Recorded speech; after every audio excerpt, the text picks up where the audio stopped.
was really good, and we had to get David there for the actual switch on.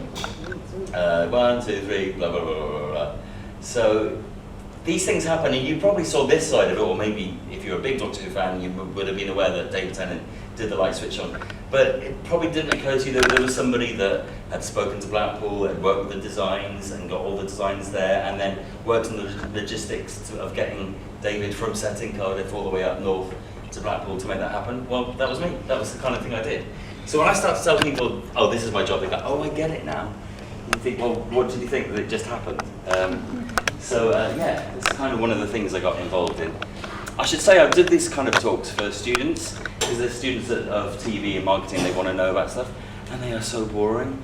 You guys are like smiling because you care about it. We're talking about like 18, 19-year-olds who pretend not to care about Doctor Who, and I'm like, is anyone a Doctor Who fan in there? And they're like, okay, so I did the talk, and they're like, okay, then afterwards one of them will come up to me and go, not really a Doctor Who fan, but you know, Series 5 episode 12. It slowly comes out. So I know I don't have to do that with you guys, there's no pretense. So so that was Blackpool. Well, we did our launch event. So when Matt Smith became the Doctor, I'll show you this video in a minute. So there's another thing we did. We did a bus tour around the UK. Because Matt Smith wasn't known, I mean David Tennant wasn't really known, but he was an unknown. So what we did is we did a bus tour around the UK. We flew out to Ireland where the bus was waiting for us. It was all wrapped in sort of Doctor Who logo and stuff like that. And we went from Ireland across to Scotland on the ferry to Karen Gillan's hometown, and then down to Sunderland, Manchester, and back to London. We did it over a week, and it was a way of promoting the series. And it was really fascinating to do, because when we arrived in Ireland to start with, nobody cared, nobody knew who Matt Smith was. But by the time we got to the end, everyone knew, and he was suddenly really famous. It was really fantastic to watch. In fact, that final leg in London was quite dangerous because there were so many crowds there. We had to sort of like protect it. I've got a bit of video of us showing us turning up at this location. There's me with long hair there. I just wanted to prove that I do actually exist and I did actually meet these people. But this was brilliant because Matt and Karen were just brilliant. I mean, everybody I worked with was fantastic actually. I don't want to single them out as being particularly good, but they were complete unknowns at the time, and they didn't know what had hit them. This is quite busy, this one. This is about the third or fourth place we went to, and you know, they were a bit like, ooh, that's busy. 2 days later we went to Matt's old school in Northampton, and people were lining the streets, and he was just completely blown away by it. He just suddenly was famous, and he didn't really know how to deal with it all. It was quite a thing for him. But these things are important because Doctor Who just doesn't happen to be popular. It's popular because there are people behind it, not just me, many other people that were pushing it and making you believe it was popular, but giving fans what they wanted and all that kind of stuff. So yeah, this was a really, really fun thing to be involved with. What else have I got to show you? Oh yeah, we did a similar thing then in Cardiff. So when Peter took over as the Doctor, we did this event in Cardiff where we cut off the whole of the town. Has anyone ever been to Cardiff? Yeah. Yes, you have. I know you have, Kat. Yeah. So Cardiff's quite a big city. We cut off the whole street and lined up. Much of it was around, but we lined up all the fans and stuff like that, and they got to meet Peter and Stephen and Jenna and a few Daleks and Cybermen. That was great. That was a really fun thing to do. It's not straightforward. If you close off roads, it's really complicated. The council have to get involved. Crash barriers have to be a certain type because you don't want people to get crushed. And closing off the town centre is not easy.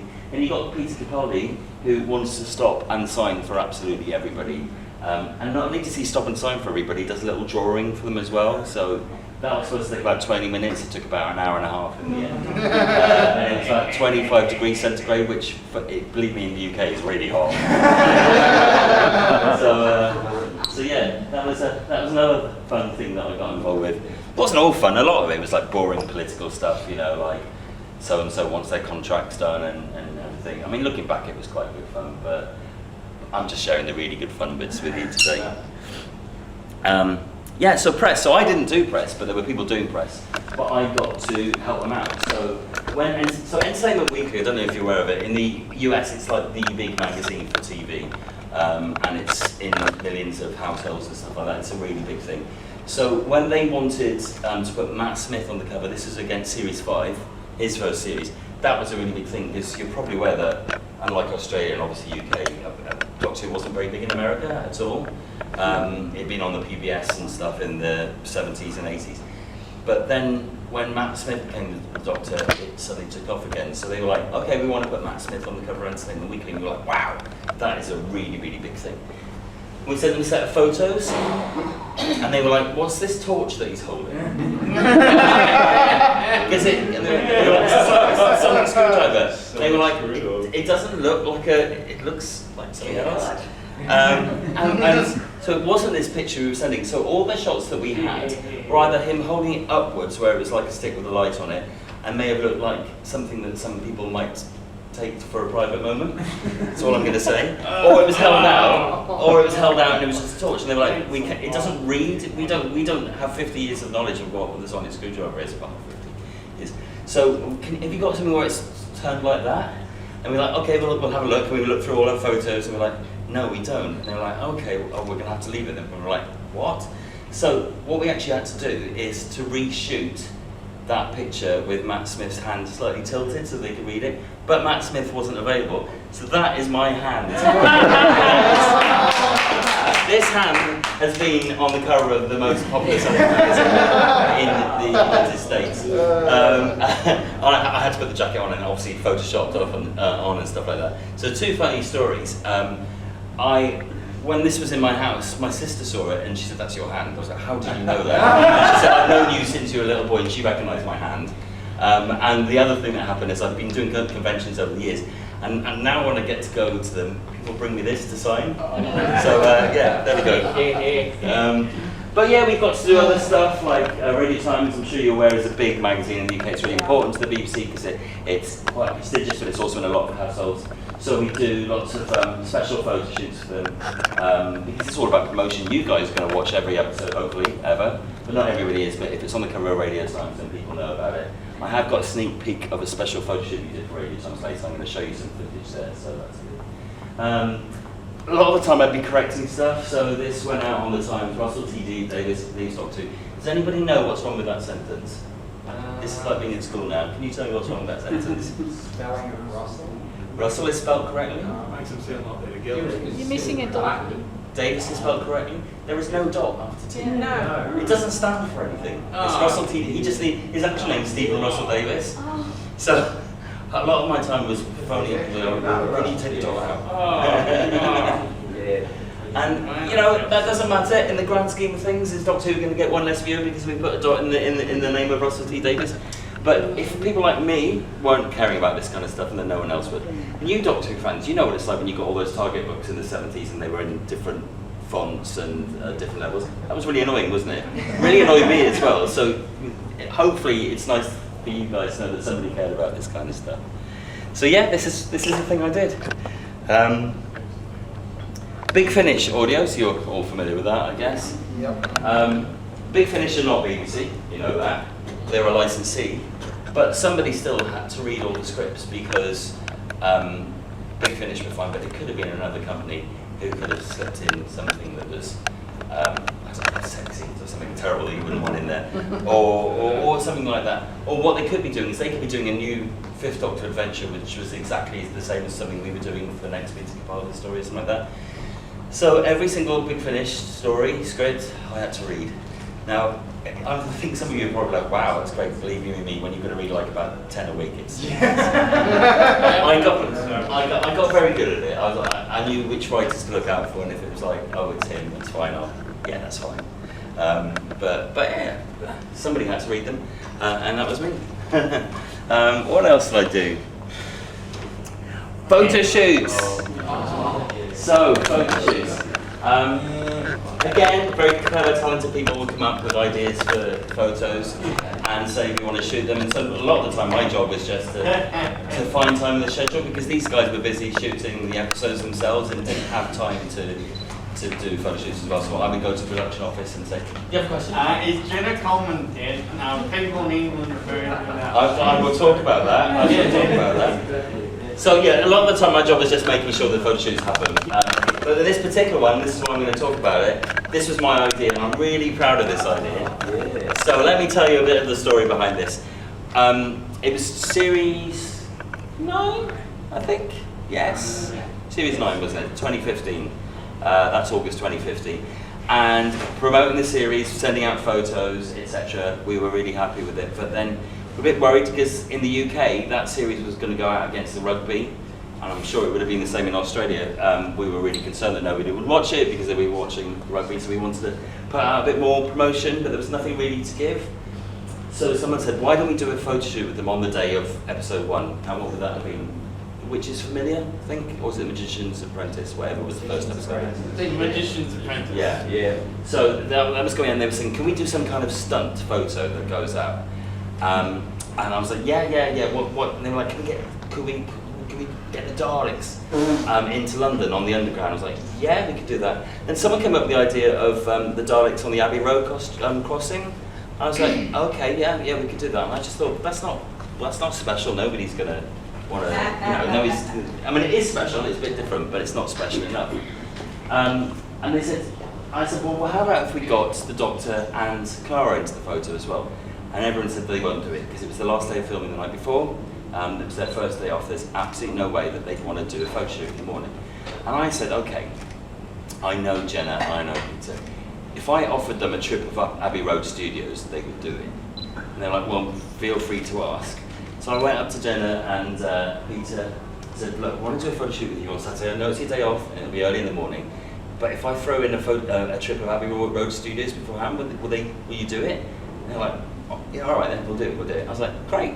Walked away and I was like, shit, now I have to get a tour of Abbey Road Studios. But Doctor Who opens doors, I phone up Abbey Road Studios and say, do you fancy having the Doctor and his companion come and look around? And they're like, oh my god, yeah. So it all came together. So yeah, I kind of came up with the idea, and not completely on my own, but then made it happen. Something I'm very, very proud of.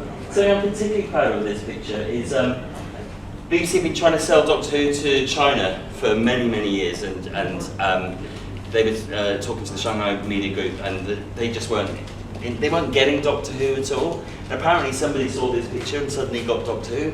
They were like, oh, it's kind of like weird and British and sci-fi and 1960s at the same time, and we're like, yeah, that's it. So this picture is the reason that Doctor Who sold to China in the end.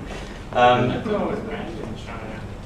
No, it was banned in China for a very long time. So I think time travel as a concept was banned in China. Yeah. So yeah, it's true. It's true. There's certain stories that weren't allowed. Yeah. Just don't show Marco Polo. Yeah, well, it isn't available to show. But, Is Doctor Who quite, is it aired in China now? it is aired in China now. Yes. So they bought all 10 of them on the series. So yeah, to answer the question, so what we did. If you're familiar with the Beatles history, you'll know this. There's a Volkswagen Beetle in the background. And I can't remember what it does say on the license plate, but it's something that hints that Paul McCartney might be dead. And and then Paul McCartney is there in the picture, and he's not wearing shoes, which people reckon that he's dead. So we did the same sort of thing there because we were hinting that Clara was dead.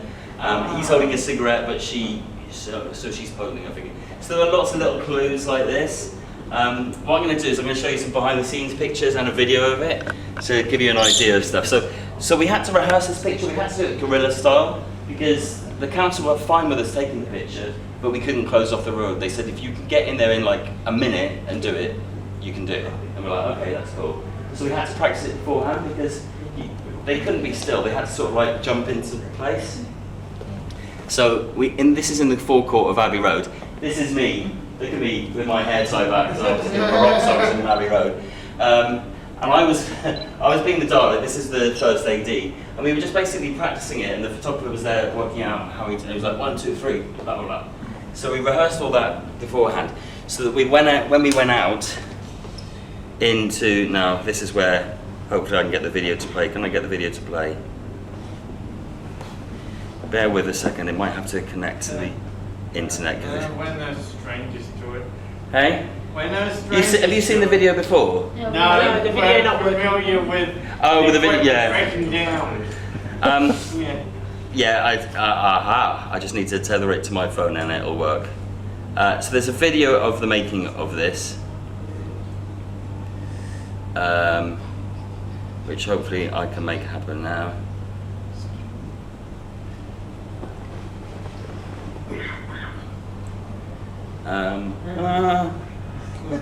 I hate technology. No. Come on, technology, you can do it.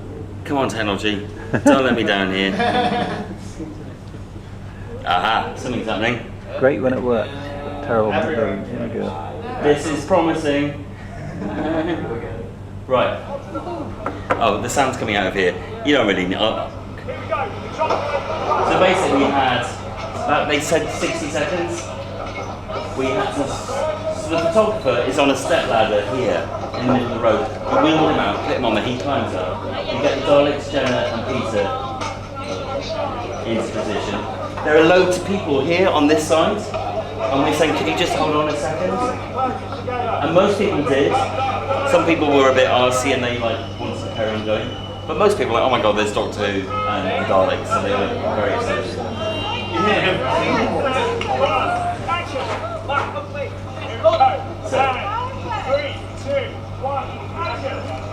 And you can hear him taking the pictures. Yeah, then he wants the Dalek to move closer in. We're 48 seconds in. Right, here we go. Let's see how good he can do it. 3, 2, 1, action! Lovely. And again. 3, 2, 1, action! Yeah. And again. 3, 2, 1. This jogger, she was alright cow. She would not hold back. She insisted on going past. 2, 1, Peter looking ahead. Peter looking ahead. That's it. 3, 2, 1, action! And again, last time. 3, 2, 1, action! I bet that got it. Yay! So that was it done. Look at Peter helping. Slightly edging forward. Yeah, you can. Well, I can tell you about that cab. Let me go back a bit. And there it goes. So this is where you find out the secrets of Doctor Who. So this picture, we basically chose about 4 pictures. We went back to Abbey Road and showed it to Peter and Jenna. They were happy with it. But this picture is photoshopped because the Dalek arm was extended a little bit and it looked like it was touching your bum. Thanks for that mental image. You can't have that. So the other thing we did is the taxi driver was so excited by this that he got his camera phone out and was videoing it. But obviously that's illegal and we didn't want to get into trouble, so we blanked out his license plate. It's a bit of a coincidence because the original Abbey Road picture with the Beatles has got a taxi driver just there. That was just a really, really happy accident. Everything was coming together. So yeah, that's one of the things I did. You never realised that somebody had to do all that work, did you? And that was me. So, Amazing. it was God, what a thing to be involved with. I've got a little exclusive for you. I don't know how exciting this is, but I mentioned the Radio Times photo shoots that we did. We did a photo shoot with Peter and Matt Lucas for a Christmas episode. Which one would it have The been? return of Doctor Mysterious. Yes, it was, that's right. Matt hadn't been very well. He'd been sat on the sofa, waiting for it all to end, I think. And Peter was getting into it. And then somebody decided to put some 80s pop music on and it got everybody's energy going. It was Human League. I don't know if you're any fans of Human League here. And suddenly they were really firing, and so I got my video camera out and I videoed it. Now I wouldn't normally show this because this is kind of confidential stuff, but you know, you guys are kind of special. I've come a rather long way, so I don't know how interesting this is to watch. But you watch the first of all, this person here is holding Peter's coat on a wire, so it just gives it a bit of movement. Because you can do it with wind machines, but then everything goes everywhere. They always want something to do with their hands. Peter's very good with his hands. And this is the bit, so this is all the photos that have been taken. This is the point where they suddenly get into a bit, and you'll see Matt start dancing in a minute. Matt is lovely, well Peter's lovely as well, Matt. Look at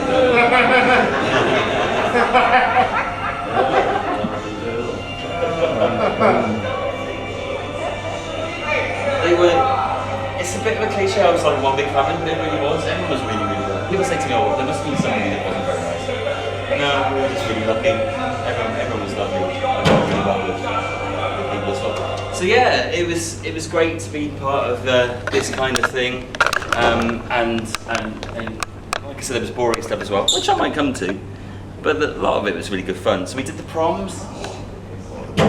and you'll notice there's a bit of Australia in there. So the Proms, in case you're not aware, is a big event that's held by the BBC every summer, and generally of classical music. And it's a way of putting on concerts of classical music, normally at the Royal Albert Hall. And it's quite staid and quite fussy. And when Julie Gardner, who was then the executive producer, persuaded them to do a concert of the music of Murray Gold, they were like, okay, we're not sure if we want to do Doctor Who, it's a kids' programme. So I work very closely with them. Yeah, so I work very closely with them to help create a show. And obviously, we know that Murray Gold's music is, well, I hope most of you know Murray Gold's music. It's brilliant, it's really good. And to have it performed by a live orchestra is astonishing. So we basically developed these shows that we called the Proms, and well, they are called the Proms, but we did it in 2008, again in 2010, and again in 2013. And I'm sure you're aware that we then brought it to Australia, called the Symphonic Spectacular, which I got to be across that. Did any of you guys go to see it? Yeah. It was kind of good, wasn't it? Yeah. No, there we go. So, I've got a video of it, but you probably. This is a video from the rehearsals. This is the one we did in Sydney Opera House. We did it first of all in Melbourne in 2011, in 2012, I think. And we got to do that photo shoot in the Melbourne. Yeah, which means nothing to me.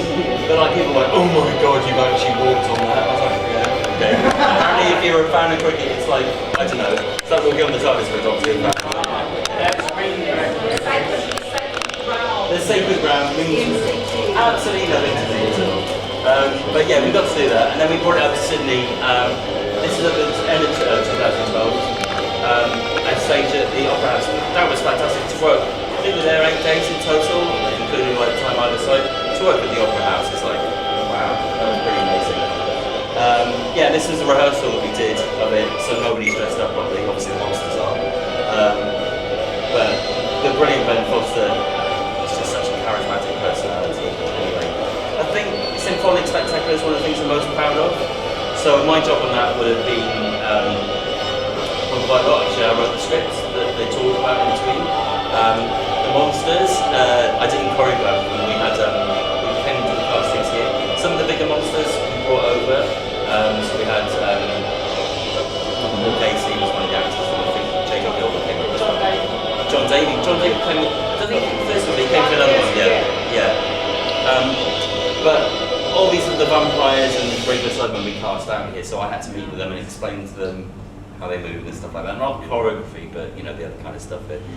And yeah, just general sort of brand protection stuff. But it was great, and it's the thing I'm probably most proud of in the 12 years I was on the show. Because there's nothing better than connecting with the audience, especially kids. I mean, I can't stand kids, but when they seriously, I couldn't eat a whole one.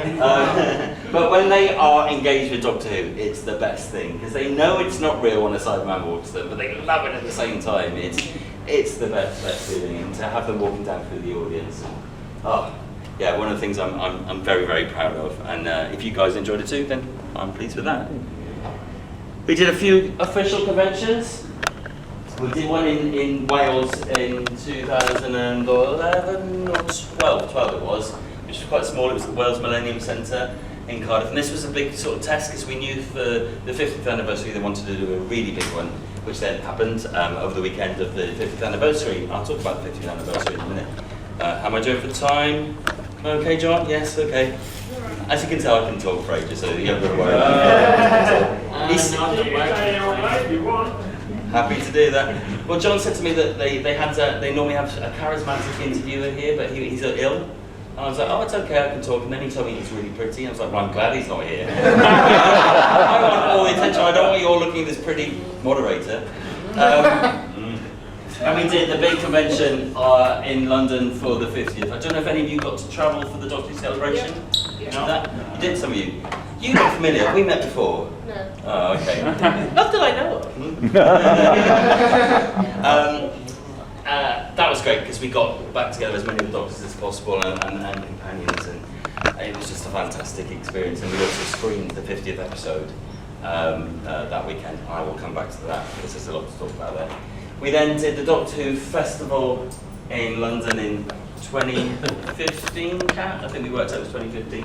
And then 2 weeks later we brought it out to Sydney. Has any of you got to that? Yes. Cool. I didn't get to come to Sydney, unfortunately. I tried, but I'd already been twice before, so I couldn't really try that. Why hasn't the Doctor Who Festival come back at all? Doctor Who Festival hasn't happened anywhere ever since, so I can't say. So I left at the end of 2017, and there haven't been any conventions since. And this isn't because of me, although it probably is. The show is moved in other directions now, and they don't have the Doctor Who experience anymore, and they don't have these conventions. And I don't know why, and I don't really want to get into that because it just looks like I'm backstabbing them, which I am a little bit. But just be grateful for what we had. What else did I get involved with? Oh yeah, magazines and books. So I'm sure that you have read Doctor Who magazine or read one of the Doctor Who books. I was, again, for the books I'd had to read all the stories, because, you know, all that kind of stuff. Doctor Who magazine, got to work with them to give them new stories and do approvals and stuff. I've included this cover. I'm going to talk about Kylie later, because did you know that I'm the reason that Kylie Minogue's on Doctor Who? Oh, you know, I talked about it before. I'll talk about that in more detail. But yeah, we got to do this photo shoot, which is a bit of a rip-off of the Katie Manning Dalek shoot from the 70s. God. Oh, Kylie kept her clothes on for this. But this was the highest selling, at the time, the highest selling issue of Doctor Who magazine ever. So I think it's been superseded now. But yeah, I got involved with all the publications, all the books. A lot of the time it was just saying yes to stuff or no to stuff, but some of them I had to get a bit more involved with. Toys and licensing. Again, someone else would create them and mould them, and then they'd come to me to say yes or no. In the case of character likenesses, they had to go to the actors to check that they were happy with it. And there's only a certain degree of accuracy you can get on these small sort of like action figures and stuff. But we'd really try. I don't know what that Dalek is. Is that Power Daleks, isn't it? Yeah. But why the green thing? Coronavirus.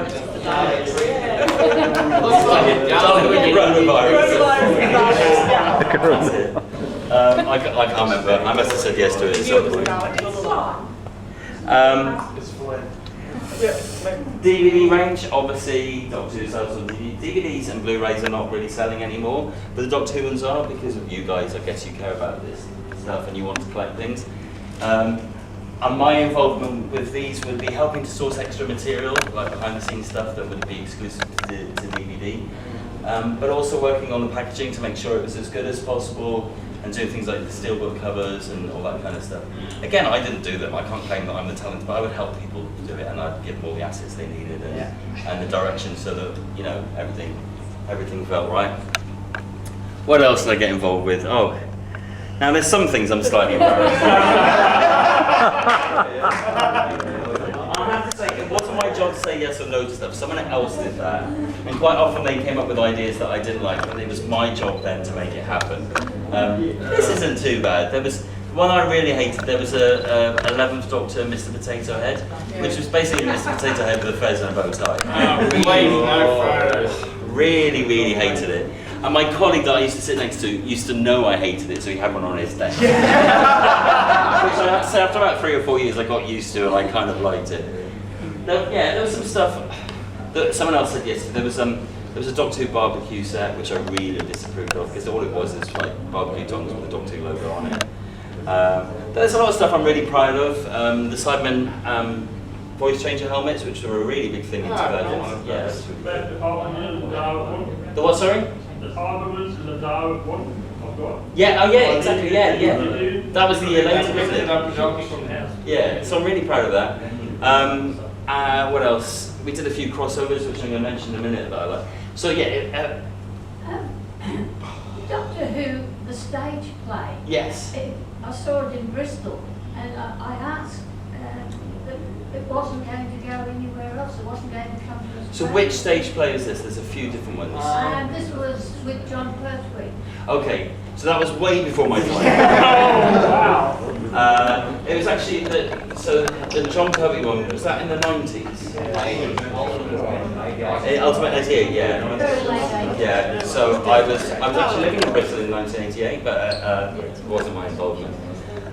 We did do some stuff in my time. We did something called Monsters Are Coming or something like that, which was kind of a bit like the Symphonic Spectacular, but it had a bit of a story around it as well. Is that the Nigel Planer? The Nigel Planer, no, what's it called that? Was it? Yeah, was it called The Monsters Are Coming? I can't remember, there's so much.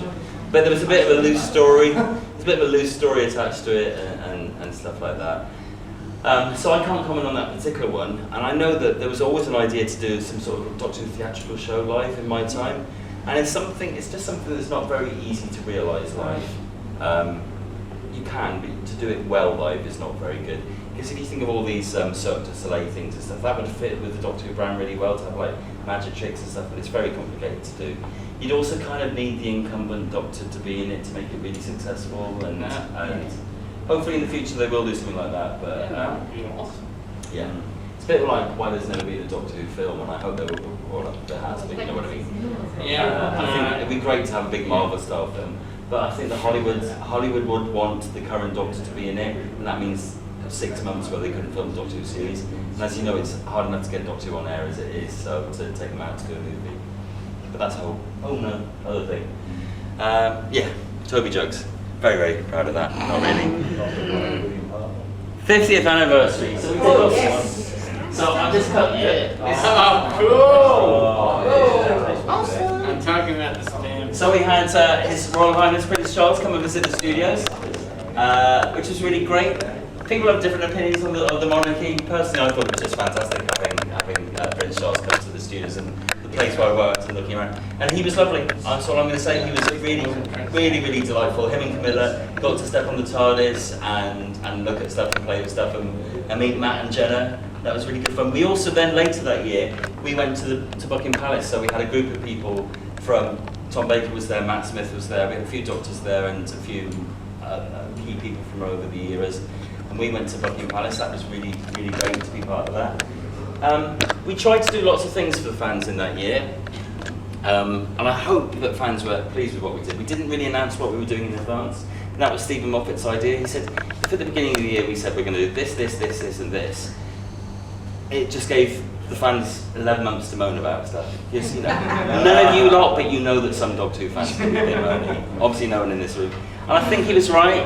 I think by holding stuff back and giving surprises was probably the best thing. So like when Night of the Doctor came out, it was with the Paul McCann mini thing. That was really exciting. If you'd known about that, you would have been disappointed about it. Again, not you. I say you as in those other fans. But we did lots of exciting stuff. Like we did Doctor Who stamps, obviously in the UK. We had a bit of special programming. Some of which was better than others, but I think Doctor Who Adventure in Space and Time, the Mark Gatiss. Yeah, Very proud of that. Really good. We there's a story of the missing episodes that came back that year. So Web of Fear and Enemy of the World. So I wasn't particularly involved in that, but I do know that the BBC knew they were coming and kept quiet for as long as possible. There's so many rumours about those missing episodes, and people always want to ask me stuff. Any rumours you've heard about how the BBC had everything and has decided not to put it up is absolute rubbish. It really is, and I know those rumours are still going around, as if. But yeah, if you want to ask any questions about that, put your hand up and I'll try and answer. Or maybe, yeah. And of course, the big thing was today, The Doctor, which was simulcast in 98 countries across the globe, and simulcast literally out at the same time. So I think it was 5:15 a.m. in Sydney, 7:15 p.m. No, it would have been. So, is that right? 7:15 p.m. in the UK. Yeah, I think it was 10 to 7 in North Gosford. Yeah, and then in like 3:15 in LA or whatever. So 98 countries at the time. It was the biggest drama simulcast ever. I think Game of Thrones has done something since. But we also released it to cinema. At the same time. And it wasn't just released in cinema, it was released in 3D in cinema, so you can get to watch it in special goggles. Pretty big thing. Preparations for Day of the Doctor in Australia meant that for the first time ever we sent it down the line, which means via the internet. Because previously, because you're aware of your broadband connection between the rest of the world is quite slow, and so we had to finish the tape and send it on a plane on a Thursday night to get to you guys to show on Sunday. But I think the technology was enhanced so that we could get this down the line, and which is why you then got Doctor Who kind of like on the same day as us for a little while. So that's all because of that. All this information is in here. It's coming out now, talking to you guys. So yeah, very, very proud of what we did in the 50th. Oh, what else was there? There was so much. What we definitely didn't want to do was con the fans or rip off the fans. We didn't want to just re-release stuff with a badge on it saying Doctor Who 50. So we tried to make sure everything new that we did had value. And you know, I know some people probably think the BBC just tries to make money, and maybe in some areas it does, but we were really conscious of not manipulating fans. So when Elizabeth Sladen died, obviously it was an extremely sad thing that happened in the world of Doctor Who. What we made an absolute deliberate decision to do was not to milk fan sympathy, so we weren't going to suddenly put out Sarah Jane action figures or re-release the Sarah Jane back catalogue and stuff like that. I mean, I think that those things have happened in recent years, but I mean, there were people thinking, let's not exploit the fans, and that really did happen. I'll talk a bit about this actually. I haven't got it in this presentation, but she was my first companion. Sarah Jane Smith, when I was a little boy, was my first companion. I absolutely loved her, and when I got to work with Liz, that was really, really exciting. And she was really clever. She knew if someone was a fan, and she would give them what they wanted. She was very different from Sarah Jane in real life, but every bit as enigmatic and exciting. And she knew that I was a fan, so she would tease me a bit about it. And she was just great to work with, and she really understood the value of people like me. That she realised how good the show was. If people didn't know about it, it wouldn't be seen. So she would bend over backwards to give me stuff to help promote the series, and she was great. And I'd like to say that she became a friend in the way that anyone that worked with her would call her a friend. And we had a few special moments. My favourite, we did a big screening of the Death of the Doctor, which is the Sarah Jane Adventure story where Jo Grant comes back, obviously Katie Manning, and also Matt Smith's in it as well. Oh. We did a special screening of that in the BFI in London, which is big, prestigious cinema, 500 people. And beforehand, because we had both Katie Manning there and we had Elizabeth Sladen there, and so beforehand they showed the bit in Green Death where Jo Grant leaves, and then they showed the bit in Hands of Fear where Sarah Jane leaves. You got something to say? Yeah, you're just loving those moments. And I was sat next to Liz in the front row as we were watching all that, and they showed the Green Death bit first of all, and Katie was like, "Oh, John, this makes me go." And then they showed the bit from Hand of Fear, and I turned to Liz and I said, "You know, I was 6 years old when this was on screen, and I was devastated." She was like, "Why?" And I was like, "Sarah Jane was like my best friend, and she was leaving Doctor Who," and I was like, "Oh my God, my life is never going to be the same again." And Liz looked at me, she looked around this screen of Doctor Who fans and looked up at the screen.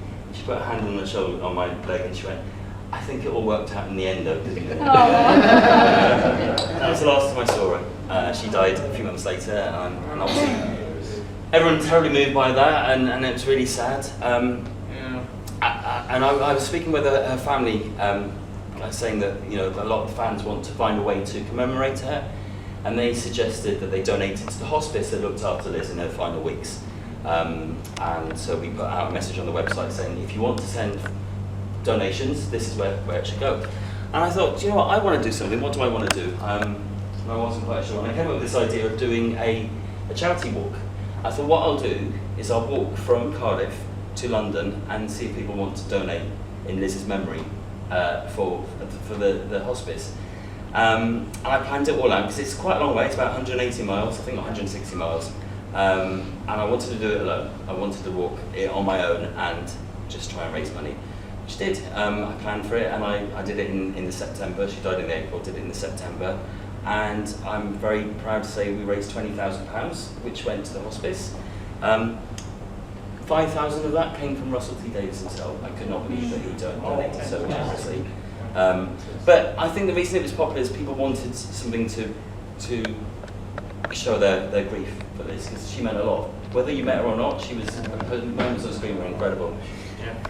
Well, I'm not going to try not to tear up now, but the hospice got in touch with me afterwards to say that what they were able to do, because a hospice, if you don't know, is people that look after people that are not going to get better. They're there to die. they were able to do things like put heating in some of the rooms that didn't have heating, and it was just little stuff like that. And you know, thank you, Liz. You know, the horrible things happened, but hopefully other people's suffering was eased because of that. So yeah, there we go. One of the good things to come out of a very bad situation. Was there any chat to have a special of Sarah Jane after her passing? Yeah, so there was a special. Again, I can only talk about UK stuff, so I'm sorry if you didn't get out here. But there was a special 15-minute program that went in that week. So that was actually, I can't claim responsibility for that. My boss at the time, Ian. Did it appear on the Sarah Jane Adventure Series 5 box set? It may well have done, yes. Yes, and I think I've seen it. You've seen it. So it was a 15-minute special. They spoke to Katie, they had Matt Smith, and then they had Russell T. Davis. I think David Tennant as well. So yeah, that happened. We also put a dedication. This is a funny story. This is a good way to end it. This is a funny story. So The Impossible Astronaut was the first episode that was on later that week. And I campaigned, I said, can we put a dedication at the beginning or at the end of the episode to Liz? And people were like, yeah, we can just about hold it in time and we can do that. And we looked at Liz's date of birth and it was 1947 or something. So I think it says Elizabeth Slater 1947 to 2011. And it went out. We later found out that she was actually born in 1945 or whatever it was 2 years earlier. And she lied about her age. We know it's 1946 now. On the card, I think it says 1948 because, or 47. I can't remember what it says. If you look at the Impossible Astronaut, Wikipedia has been updated now, but it wasn't at the time. It was wrong because Liz had so widely lied about her date of birth. It's not hard if you're a family historian. You can ferret those things out. Yeah, exactly. Get a certificate as well, it's very difficult these days to be quiet about stuff, but I feel that she had her last laugh there. My favourite episode is School Days when they brought it back. School reunion. School Oh, reunion, incredible. sorry, because it came back as well. It's that bit at the end where it's just her and the doctor, and Yes. he says, "My Sarah Jane." Well, it still makes me tear up. But it's the first time he has to answer to someone for his actions. Well, it's really interesting because a lot of fans said, "Oh, can we do that with bring back TV and stuff like that?" It's not about bringing back the companion; it's about the doctor answering to his things. And things. boy, does he swerve. He does, doesn't he? It is like his ex getting back together. Yeah, isn't that's it? right. Yeah. I put up some of the Doctor Who logos. Pretty much all of the Doctor Who logos over the years. People say, "Oh, did you?" So as brand manager, were you across the Doctor Who logos? Wasn't really. When I was there, we had this logo and this logo in various forms, which somebody else came up with, and I kind of had to realise my job wasn't to create these things; it was to make them work. This logo never really worked. That DW TARDIS box, I think, is really clever. When you put it in between the two words, it looked kind of strange, and we did change it. We changed the font size over the years to try and make it work. But so this is when I go to students and I talk about Doctor Who branding and I show them this, they like, ugh. and I talk at all the logos. The one that makes them laugh the most is this one. Now this is my favourite because this is one from last. They're like, it's a mess. No, that's young people looking at it. To me, that is like an amazing logo, but they just see it as a mess. They're like, what is that? And they also laugh at this one as well. Yeah, that's which I think most of us still do. I can see why. But most TV shows don't change their logo at all, or very much, or even look at Bond and stuff. It's got this, or Batman and stuff like that. It's kind of got an evolution, whereas Doctor Who's changed so drastically over the years. Actually, somebody gave me a pin with the ovally one. The ovally one. Oh, the Before it came out. Oh, did they? Well, I don't know where he got it from. You don't ask questions. You don't ask questions. So we did over the years think about changing it back. Nobody really liked this one. It didn't really work. And at one time around the 50th, we did think about going back to that very first one.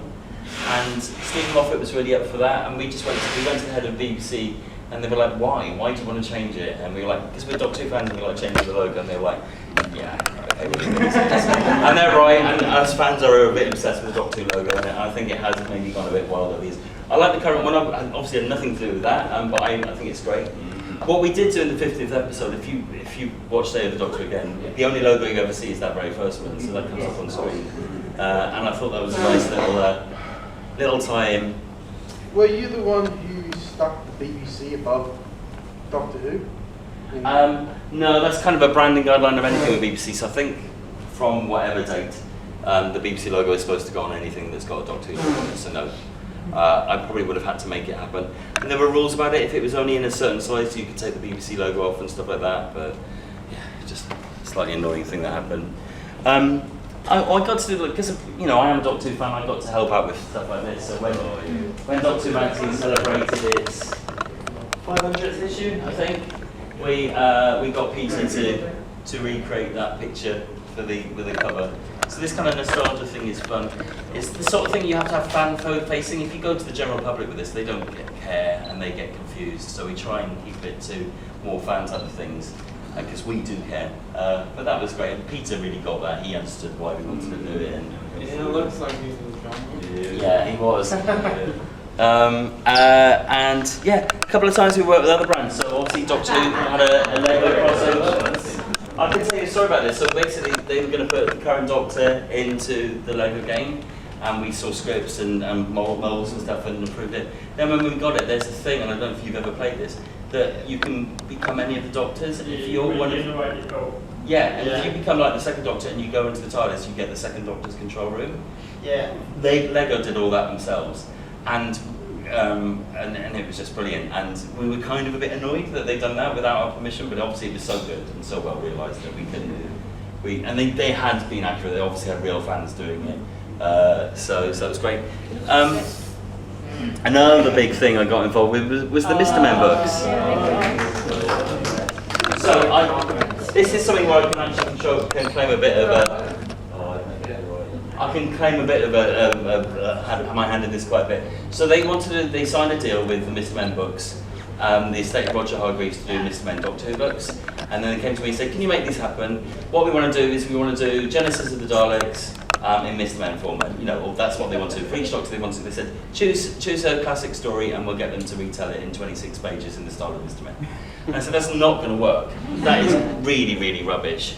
And they're like, "Well, we've signed the contract now, so you can." So I had to work with Adam Hargreaves, who's Roger Hargreaves' son, on developing the stories. So what we did is we did original stories instead, which work much better, because they are like 26 pages and they're a very strange sense of humour. There's no way you could have told Genesis of the Daleks. They're like one word per page or something. Yes, exactly, yeah. So yeah, I'm really proud of this, and I love the look of it. I think that came out really good, and the story's good fun as well. And we'd have like conversations in the middle of the night. You'd have an email saying, "What colour do you think the fourth Doctor should be?" And like, "Oh, he's definitely orange." I remember there was definite discussion that Colin Baker's Doctor should be bright pink. Yeah. There's just no other way around it. And I think, has that come to the end of my little... Just a question on those. Yeah. Was it a deliberate choice to put the Doctor 10, the 10th Doctor, in hardcover? Yes. So basically they wanted to do one that was a special release, and they said, "Can we make it the 10th Doctor?" It And does help that your bookshop has a fan. yeah, they wanted it to be the 10th Doctor one, and we said, well, we're uncomfortable with that because Capaldi is the incumbent Doctor and we always want to push the incumbent Doctor, and they persuaded us.